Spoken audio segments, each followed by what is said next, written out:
Hello দোস্ত, এখন আছি আমি দাসপাড়াতে। তো সকালে উঠে দেখলাম বৃষ্টি হচ্ছে। তারপর আমি বাজারে যাচ্ছি। বাজারে যাওয়ার সময় ছাতা অবশ্যই দরকার। তারপরে কান্দে আছে ব্যাগ একটা, দেখতে পাচ্ছেন। তো আয়া মসজিদ ব্যারিজ অম্পি বাজার সেরাসা চিপান বলে সবাই চিনে আমাকে। আর আমি আজকে আপনার জন্য ব্লগটা বানাচ্ছি, যে দেখতে পাচ্ছেন। বাবা সাইডও বাইকে।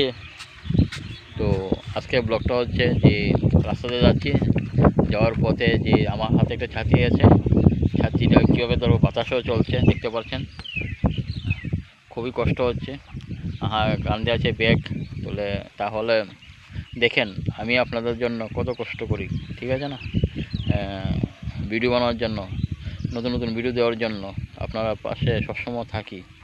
আপনারা সাপোর্ট করবেন, লাইক করবেন, কমেন্ট করবেন। আর আপনাদের পাশেই আছি, নতুন নতুন ভিডিও দেওয়ার জন্য চেষ্টা করব। আর আমি ছাতিটা খুবই কষ্ট করে ধরে রাখছি, বাতাসটা মানে যেমন উড়ে নিয়ে যাবে এরকম লাগছে। তো চারোদিকে দেখেন প্রাকৃতিক যে একটা সৌন্দর্য দেখতে পাচ্ছেন, খুবই সুন্দর। আমি ঘুরে ঘুরে দেখাচ্ছি আপনাদেরকে। খুবই মানে সেরা জায়গা, কি বলবো আর। এখানে আসার পর মনই একটা আলাদা হয়ে যায়। রাত্রে কালকে গরম ছিল, কিন্তু আজকে বৃষ্টি হওয়ার পরে খুব ঠিক হয়ে গেছে। থ্যাংক ইউ, ভালো থাকবেন, সুস্থ থাকবেন।